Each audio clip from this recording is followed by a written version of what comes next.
எனக்கு மிகவும் பிரியமான நண்பர் சகோதர சகோதரிகளை, இந்த நாளையும் கர்த்தருடைய வார்த்தை சொல்லி உங்களை பலப்படுத்துவதில் அதிக மகிழ்ச்சி அடைகிறேன். கர்த்தர் இந்த நாளை நமக்கு ஆசீர்வாதமாக்கி தரும்படிக்கு கர்த்தர் நமக்கு கொடுத்திருக்கிற வார்த்தை என்ன என்று பார்ப்போம். அது 2 ராஜாக்கள் 6:16 சொல்லுகிறது, அவர்களோடு இருக்கிறதை பார்க்கிலும் நம்மோடு இருக்கிற அதிகம் என்று சொல்லி எலிசா தன்னுடைய வேலைக்காரனை பார்த்து சொல்லுகிறான், அவர்களோடு நமக்கு விரோதமாய் எழும்பி வருகிற ஜனங்களோடு இருக்கிற வல்லமையை பார்க்கிலும், அவர்களுக்கு இருக்கிற அதிகாரத்தை பார்க்கிலும், அவர்களோடு கூட இருக்கிற ஆள் பலத்தை பார்க்கிலும் நம்மோடு கூட இருக்கிறவர்கள் அதிகம் என்று சொல்லி, இவர்களை சுற்றிலும் பெரிய சேனை திரளாய் சுற்றி நிற்கிறது, இவர்களை அழிக்க வேண்டும் என்று சொல்லி, ஆனால் இவர்கள் சொல்லுகிறார்கள் அவர்களை பார்க்கிலும் நம்மோடு கூட இருக்கிறவர்கள் அதிகம். எவ்வளவு பெரிய நம்பிக்கை பாருங்கள்.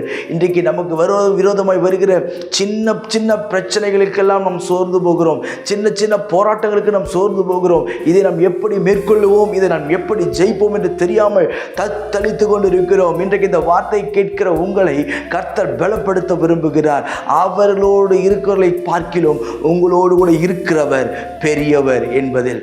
பிரதர், எனக்கு விரோதமாய் வர்றவங்களாம் ஆள் பலத்தில் பெரிய ஆளுங்க, பண பலத்தில் பெரிய ஆளுங்க, அவளை சுற்றிலும் பெரிய பேக்ரவுண்ட் இருக்குது, எனக்காக பரிந்து பேச யாரும் இல்லை, என்னை அடித்து தூக்கி வீசினா கூட என்னை கேட்பதற்கு யாரும் இல்லை என்று சொல்லி நீங்கள் ஒருவேளை யோசித்து கொண்டு ஒரு அனாதையை போல நீங்கள் உட்கார்ந்து கொண்டிருக்கலாம். இன்றைக்கு உங்களை பார்த்து கர்த்தர் சொல்லுகிறார், அவர்களோடு இருக்கிறவர்களை பார்க்கிலும் உங்களோடு கூட இருக்கிறவர்கள் அதிகம் என்று சொல்லி, ஆண்டவர் அதிகமான ஜனங்களை நாம் பார்க்க வேண்டும், அதை நாம் அனுபவிக்க வேண்டுமே ஆனால், இந்த அற்புதங்களை நாம் செய்ய பார்க்க வேண்டுமே ஆனால், கர்த்தர் நம்மிடத்தில் எதிர்பார்க்கிற காரியங்கள் என்ன என்று வேதம் சொல்லுகிறது.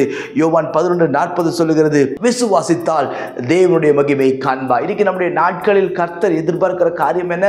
நம்முடைய வாழ்க்கையில் ஒரு விசுவாசம் இருக்க வேண்டும். மகிமை என்று சொன்னால் அது தேவனுடைய மகத்துவத்தை குறிக்கிறது, கர்த்தருக்கு இயற்கைக்கு அப்பாற்பட்ட ஒரு வல்லமையை குறிக்கிறது. அது உங்களுடைய வாழ்க்கையில், தனிப்பட்ட வாழ்க்கையில் செயல்பட ஆரம்பிக்குமே ஆனால், நிச்சயம் சொல்லுகிறேன், கர்த்தர் உங்கள் வாழ்க்கையிலே ஆச்சரியங்களை செய்வார், மகிமையான காரியங்களை செய்வார், எல்லா தடைகளையும் நீக்குவார், உங்களுக்கு விரோதமாய் போராடுகிற போராட்டங்களை எல்லாம் நீக்கி போடுவார். அவர் ஜெயத்தை கொடுத்து உங்களை வாழ வைக்க அவர் போதுமானவராய் இருக்கிறார். நான் உங்களுக்காய் ஜெபிக்கட்டும். பரலோக பிதாவே, இந்த வார்த்தையெல்லாம் கேட்கிற என் அன்பு சகோதர சகோதரிக்காக ஜெபிக்கிறப்பா. சுற்றிலும் போராட்டம், சுற்றிலும் நெருக்கம், என்ன செய்வதென்று தெரியாத ஒரு சூழ்நிலையில் தத்தளித்து கொண்டிருக்கிற பிள்ளைகளுடைய சூழ்நிலைகளை கர்த்தரை மாற்றுவீராக. இன்றைக்கு கர்த்தருடைய வெளிச்சம் ஒவ்வொரு குடும்பத்திலும் இறங்குவதாக நான் ஜெபிக்கிறேன். ஒவ்வொரு குடும்பத்திலும் கர்த்தருடைய தயவு இறங்கட்டும் சுவாமி. எல்லா தடைகளையும் நீக்குவீராக. இன்னைக்கு தேவ சமாதானம் ஒவ்வொருவரையும் ஆளுகை செய்வதாக. எல்லா புத்திக்கும் மேலான தேவ சமாதானம் ஒவ்வொரு இருதயங்களையும் ஆளுகை செய்யட்டும் அப்பா.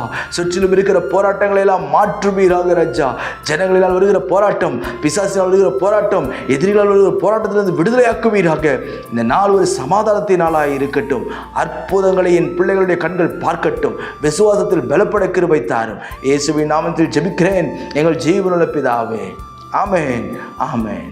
God bless you.